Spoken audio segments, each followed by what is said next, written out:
말씀을 준비하면서 저는 우리가 믿는 믿음, 그 믿음이 어디서부터 출발되었는가 이런 거를 제가 한번 생각해 보았습니다. 과연 내 중심 속에 하나님을 믿는 믿음은 어디서부터 시작된 것인가 이런 거를 생각해 볼 때 믿음의 생성에 대한 기원에 대해서 바울은 분명하게 로마서 10장 17절에서 이런 말씀을 하셨습니다. 믿음은 들음에서 나며 들음은 그리스도의 말씀으로 말미암았느니라 이렇게 말씀하셨는데, 바로 믿음이 생겨나는 것은 바로 그리스도의 말씀, 곧 복음을 들을 때 그것이 생긴다 이렇게 말씀하고 있습니다. 그래서 이 믿음이라는 것은 복음과 굉장히 밀접한 관계가 있다는 것을 우리가 말씀 속에서 알 수가 있는데요. 바울은 자주 예수 그리스도를 숨겨진 비밀이다 이렇게 표현하고 있고요. 그리고 사람들은 어둠에 가리워져서 밝히 볼 수 없다는 말도 종종 하였습니다. 이런 바울의 말들은 바로 복음을 통한 그 믿음과 연관되어 있는 말씀들이라고 우리가 이해할 수 있는데, 우리가 믿음의 처음 시작을 우리 현상적으로 생각하면 누군가의 초대를 통해서 우리가 믿음이 생겨났다라고 이렇게 생각할 수 있지만, 근본적이고 본질적인 의미에서 이 믿음이라는 것은, 우리 속에 믿음이 생긴 것은 바로 전적인 하나님의 은혜라고 인정할 수밖에 없습니다. 그 믿음의 기원, 믿음의 그 생성의 기원의 열쇠를 누가 쥐고 계신가 라고 했을 때, 그것은 사람이 가지고 있는 것이 아니라 그것은 바로 하나님이 갖고 계신 것이다. 그래서 내가 받아들여서 믿음이 생기고, 아니면 내가 그것을 거부해서 믿음이 생기지 않는 것이 아니라, 우리 속에 믿음이 생긴 것은 복음을 들을 때, 믿음이라는 것은 들을 때 생겨난다고 했으니까, 복음을 들을 때 하나님의 은혜로서 우리의 영적 어둠이 걷히고 그 속에 비로소 믿음이 생기게 되는 것이죠. 근데 그 믿음이 생김에 대한 허락은 누가 하신 것인가 라고 했을 때, 그것은 그 주권은 전적으로 하나님께 있다. 이것을 우리가 인정할 수밖에 없습니다. 그래서 오늘은 이 로마서를 통해서 우리 속에 생긴 믿음과 믿음에 대한 성장, 그리고 그 과정 속에서 성령의 역할이 무엇인가, 이런 것들을 우리가 은혜를 나누려고 하는데요. 이 로마서의 중심 주제는 무엇인가라고 했을 때, 여러분 다 알다시피 로마서 1장 17절에 있는 가장 로마서의 핵심적인 말씀이죠. 의인은 믿음으로 말미암아 살리라. 이게 이제 로마서의 핵심적인 주제입니다. 그래서 바울은 이 로마서를 통해서 믿음에 대해서 이야기를 하고 있는데, 그 믿음의 주권을 갖고 계신 하나님, 그리고 그 하나님의 의에 대해서 로마서는 말하고 있습니다. 로마서가 총 16장으로 구성되어 있는데, 로마서는 크게 이제 내용적으로 두 부분으로 구분이 있는데요. 전반부가 바로 1장에서 11장까지를 전반부, 그 다음에 후반부는 12장에서 이제 16장까지 이렇게 두 부분으로 로마서는 구분이 됩니다. 그래서 전반부에서는 죄인이었던 우리에게 하나님의 의가 나타나서 하나님께서 우리에게 믿음을 주시고 구원을 이루게 하신 말씀에 대해서 바울이 이제 설명을 하고 있고, 그 다음에 이제 12장에서 16장까지는 바로 믿음을 주신 하나님의 의를 따라서 사는 그 구체적인 삶이 무엇인가에 대한 내용이 그 후반부에 기록이 되어 있습니다. 근데 오늘 우리가 읽은 본문은 8장에 있는 본문의 내용인데, 우리가 8장, 우리가 24절부터 읽었지만 8장 1절부터 우리가 읽어보면 그 부분이 어떤 부분을 바울이 설명하고 있냐면, 영과 육을 구분해서 영, 즉 성령이죠. 성령을 따를 때, 이제 7장에서 율법과 복음에 대해서 설명하는데, 우리가 성령을 따를 때만이 율법은 절대로 육을 따라 살 때는 절대 이룰 수 없는 법이 율법이다 이렇게 말하고 있고요. 그렇기 때문에 반드시 성령을 따를 때 육신이 이룰 수 없는 율법의 요구를 능히 이룰 수 있다. 이렇게 바울이 이제 8장 1절에서 설명을 하고 있습니다. 그러면서 바로 하나님의 의로 우리에게 주어진 그 구원, 믿음, 그것이 반드시 우리가 믿음을 가진 자는 육이 아니라 반드시 성령을 따라 살아야 한다는 것을 강조하고 있는 부분이 오늘 읽은 8장 24절에 앞에 있는 8장 1절부터 있는 앞에 있는 부분이 그것을 설명하고 있는 거예요. 우리가 다시 한번 이제 믿음이 우리 속에 생긴 것에 대해서 다시 한번 설명을 드리면요. 믿음은 반드시 들음에서 난다고 했죠. 그래서 듣는 그 내용이 무엇입니까? 그것은 바로 복음이에요. 복음. 복음이 우리 마음에 들어와서 영적인 어두움을 거치게 하시고 우리 중심에 믿음이 이제 생기게 됩니다. 그런데 믿음의 과정 속에서 반드시 주님의 허락이 되어져만이 우리 속에 믿음이 생기는 거죠. 근데 이 모든 과정을 행하게 하신, 워크하신, 그러니까 일하신 분이 누구냐라고 했을 때 그것이 바로 성령님이에요. 성령님이 우리 속에 주권은 성부 하나님이 가지고 계신 거죠. 성부 하나님의 주권에 따라서 그 허락에 의해서 복음이 우리의 마음속에 들어옴으로 어두웠던 우리의 마음이 이제 빛과 같이 어둠 속에서 빛이 들어와서 밝혀지는 것처럼 그 어두웠던 것들이 거쳐지고 하나님의 주권으로 믿음이 생기게 되는데, 생기게 되는 일을 하신 분이 바로 성령님이라는 것이죠. 그래서 그 성령님은 일을 하셨을 뿐만 아니라 성령님은 내주하세요. 성령님께서 우리 속에 함께 하신다는 것이죠. 그것에 대해서 바울은 8장 9절에서 이렇게 말합니다. 만일 8장 9절에 너희 속에 하나님의 영이 거하시면 너희가 육신에 있지 아니하고 영에 있나니 누구든지 그리스도의 영이 없으면 그리스도의 사람이 아니라, 이렇게 분명하게 바울이 말하고 있습니다. 그리스도의 영이 없다. 그리스도의 영은 이제 성령님이죠. 그리스도의 영이 없으면 그리스도의 사람이 아니라는 거예요. 이걸 다시 바꿔 말하면 그리스도인에게는 반드시 그 안에 그리스도의 영이신 성령님께서 계시다는 것입니다. 그러므로 우리 속에 믿음이 있는 자들에게는 성령님이 함께 하신 거예요. 우리 속에는 성령님이 함께 하십니다. 그리고 그 성령님의 일하심은 놀랍게도 그 믿음이 생기게 하시는 일뿐만 아니라 장차 앞으로 되어질 부활의 때에 바로 성령님께서 부활케 하시는 일조차도 성령님께서 하신다고 이제 8장 11절에 보면 바울이 말하고 있어요. 예수를 죽은 자 가운데서 살리시니, 하나님이죠. 앞에서는 그리스도의 영이라고 했지만은 8장 11절에서는 하나님의 영이라고 표현되어 있어요. 너희 안에 거하시면 그리스도 예수를 죽은 자 가운데서 살리시니, 그래서 하나님이에요. 그가 너희 안에 거하시는 그의 영, 하나님의 영으로 말미암아 너희 죽을 몸도 살리시리라. 이 말씀은 무엇입니까? 장차 앞으로 이제 우리가 부활하게 될 때에 예수 그리스도를 죽음의 권세에서 살리신 이이신 하나님께서 그 하나님의 영으로 그를 살리셨는데, 우리들도 장차 부활의 때에 그 성령님께서, 하나님의 영께서 우리의 몸도 새로운 몸으로, 부활의 몸으로 변화시키는 역할을, 그 일을 성령님께서 하신다라고 분명하게 말하고 있습니다. 그래서 오늘 본문 속에서 우리가 8장 24절에서 읽었는데, 그 본문 속에서 믿음을 가진 자들, 믿는 자들과 성령의 역할에 대해서 이제 바울이 설명하고 있는 거예요. 그래서 여러분, 이 로마서는 바울이 이제 로마서를 쓸 때 로마를 한 번도 방문한 적이 없는 상황, 그때 로마서를 썼고, 지금 이 편지가 읽혀지는 대상인 로마에 있는 그리스도인들은 한 번도 만난 적이 없는 사람들이에요.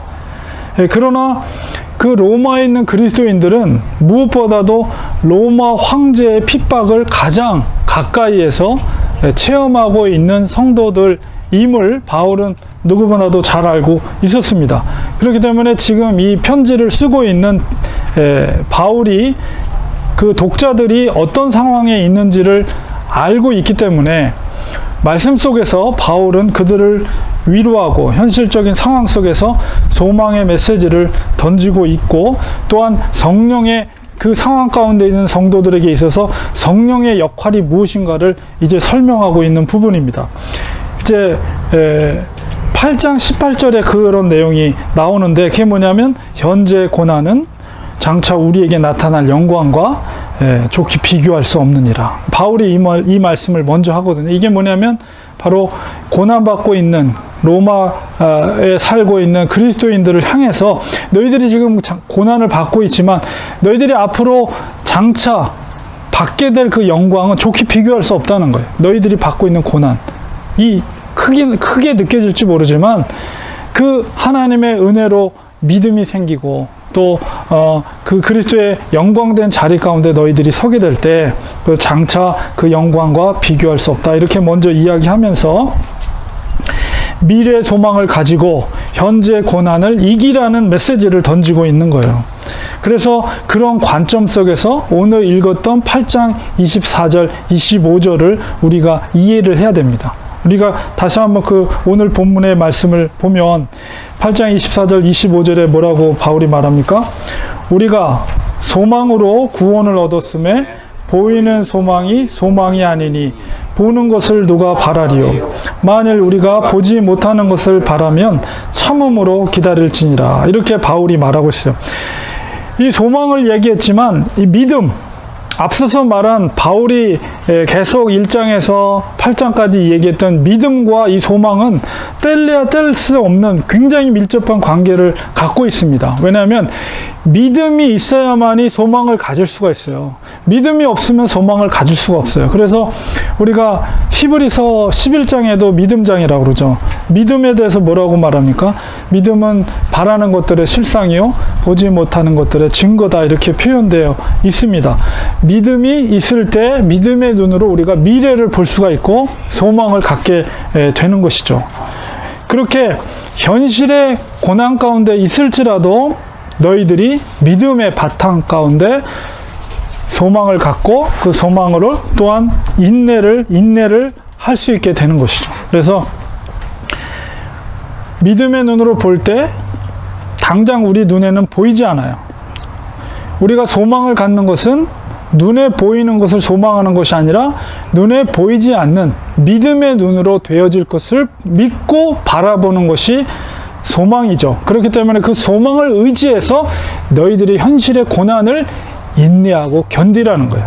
바울이 이야기를 하고 있는 것입니다. 그래서 이어지는 26절에 보면 이와 같이라는 것은 인내함으로 성령도 우리의 연약함을 도우시나니, 이렇게 표현되어 있는데 원어를 찾아보니까 연약함이라는 것은 힘이 부족함, 내가 힘이 부족해요. 우리의 힘이라는 것은 한계가 있죠.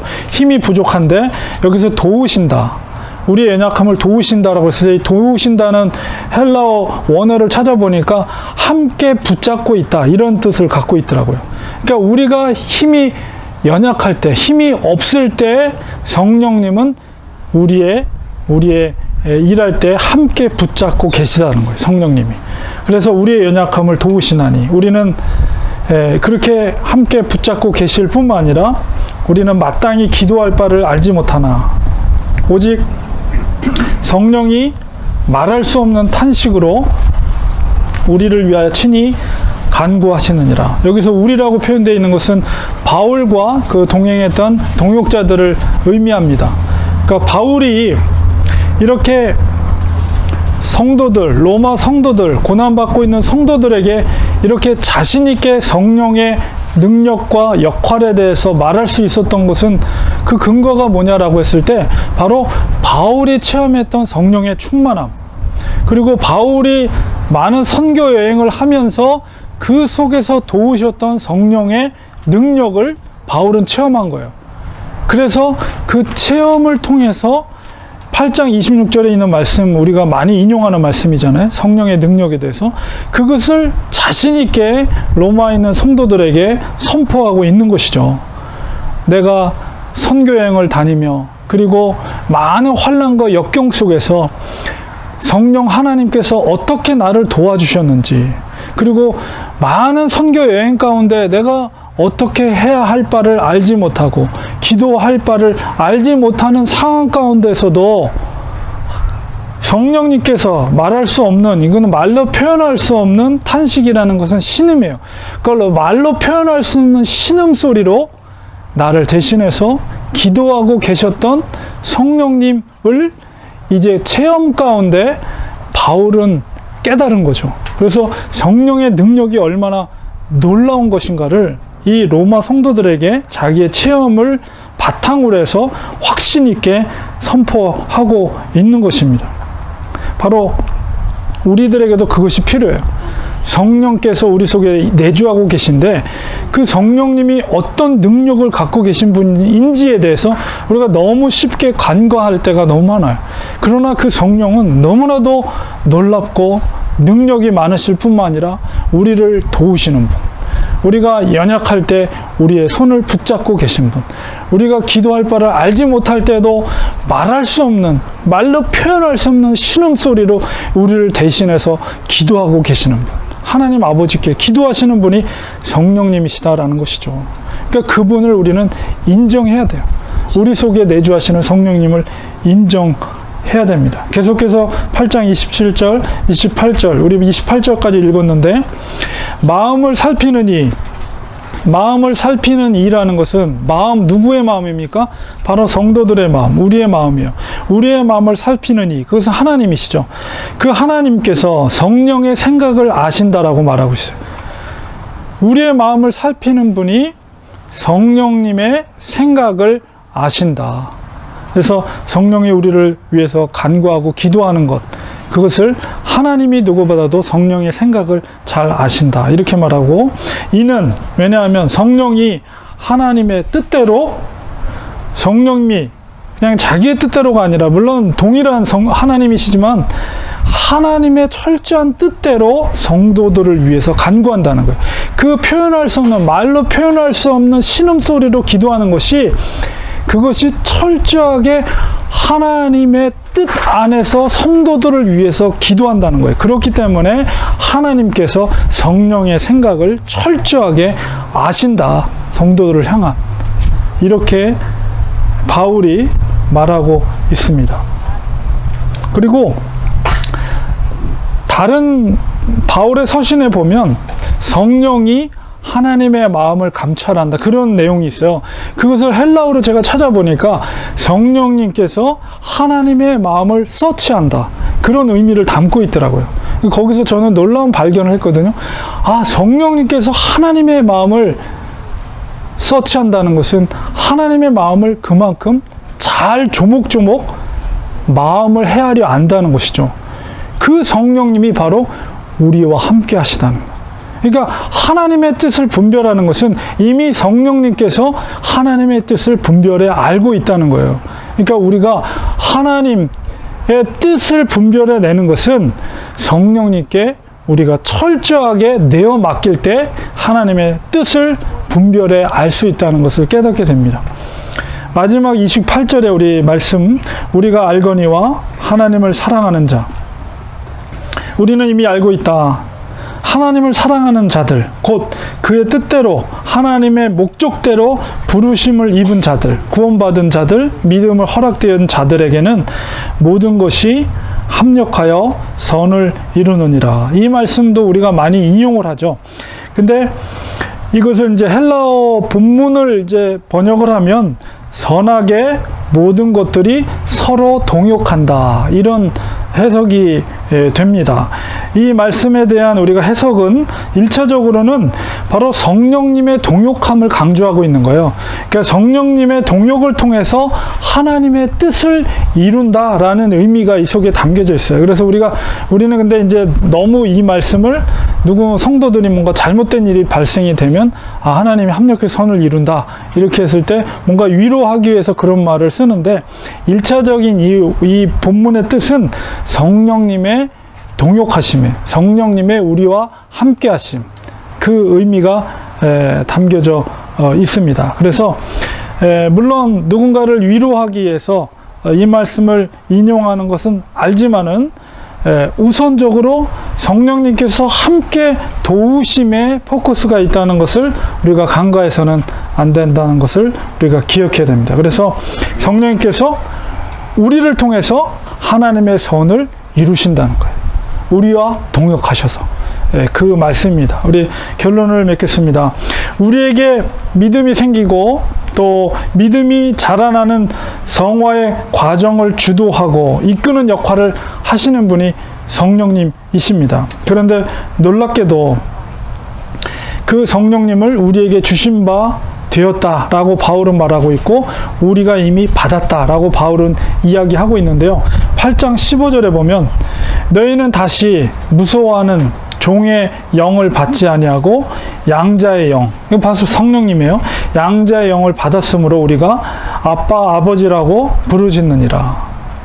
예수 그리스도의 성령님을 아까는 그리스도 영이라고 표현되어 있고 하나님의 영이라고 표현되어 있고 15절에는 양자의 영이다. 그러므로 우리가 하나님을 아버지라고 합법적으로 고백할 수 있는 은혜를 성령님께서 그것을 증거해 주시는 거예요. 성령님께서 우리 속에 계심으로 이 사람은 하나님의 아들입니다 라고 우리 속에 계신 성령님이 우리를 변호해서 그것을 하나님 앞에 증거한다는 거예요. 그러므로 우리가 하나님을 정당하게 아버지로 부를 수 있고 아들로서 딸로서의 하나님의 모든 영광된 유산을 물려받을 수 있는 자격이 우리에게 주어졌다는 것이죠. 그것을 증거하는 것이 바로 성령님이시다. 그리고 그렇다면 성령님이 우리 속에 계신데 그리고 하나님의 은혜로 우리에게 믿음을 주셨는데 이 믿음의 성장과 또 믿음의 성화를 위해서 우리가 어떻게 해야 될 것인가 라고 했을 때 바울은 8장 5절 6절에 이런 말씀을 합니다. 육신을 따르는 자는 육신의 일을 영을 따르는 자는 영의 일을 생각하나니 육신의 생각은 사망이요 영의 생각은 생명과 평안이니라. 이렇게 말하고 있고 8장 8절에 육신에 있는 자들은 하나님을 기쁘게 할 수 없느니라. 분명하게 선포하고 있어요. 육신에 있는 자들은 절대로 하나님을 기쁘시게 할 수가 없습니다. 그렇기 때문에 우리는 성령을 따르는 삶을 살아야 합니다. 성령의 임재를 우리는 느껴야 되고요. 성령의 음성에 귀 기울여야 합니다. 우리 히브리서 기자가 믿음만이 하나님을 기쁘시게 할 수 있다라고 분명히 선포했는데요. 믿음은 성령님께서 주신 거예요. 하나님의 주권으로 성령님께서 생기게 하신 거예요. 믿음으로 우리가 소망을 가지고 그리고 소망의 힘으로 우리가 인내할 수가 있는 것입니다. 우리 속에 성령님께서 우리와 함께 하십니다. 성령님은 지금 우리 속에 생명력 있게 살아 계십니다. 우리가 성령님을 매일 삶 가운데 인정하는 삶을 우리가 살아야 됩니다. 성령님은 하나님의 뜻을 또한 분별할 수가 있고요. 우리의 삶의 갈림길 속에서 무엇이 하나님의 뜻인지 바른 길인지를 우리에게 지도해 주시는 분이 성령님이십니다. 우리의 삶을 성령께서 주관하실 수 있도록 우리가 우리 속에 계신 성령님께 내어 맡기는 그런 삶을 살아야 합니다. 그러므로 성령에 꺼리끼는, 양심에 꺼리끼는 모든 삶의 태도들을, 육신에 이끌리는 태도를 우리는 과감히 포기해야 되고, 오직 하나님의 기쁘시는 삶을 위해서 육신의 안락과 즐거움을 위해서 사는 것이 아니라 당장 내 영혼을 하나님께서 거두어 간다 할지라도 부끄러움 없이 주님 앞에 드릴 열매를 준비한 사람으로서의 삶을 우리가 지금 현재 살아야 됩니다. 우리의 인생은 결코 길지 않습니다. 우리 이 땅에서 삶이 영원할 것 같지만 그날은 도적같이 우리에게 다가옵니다. 이제까지의 삶이 나 중심이었다면 이제는 나를 내려놓고 하나님 중심의 삶을 사시기 바랍니다. 성령님은 우리를 도우십니다. 우리를 위해 말할 수 없는 탄식으로 기도하고 간구하신다고 하셨습니다. 우리의 연약함이 있었지만 성령님이 우리를 붙잡고 계시고 또 우리가 끝까지 믿음을 지키며 포기하지 않고 믿음의 경주를 견디어 나갈 때 반드시 성령님은 우리를 도우셔서 믿음의 마지막을 우리가 완성하고 마무리를 할 수 있습니다. 우리 속에 내주하신 성령님을 뜨겁게 체험하시고 인정하시고 그분에게 우리의 삶을 내어 맡기는 우리 성도님들 되시기를 간절히 축원드립니다. 우리 기도하겠습니다.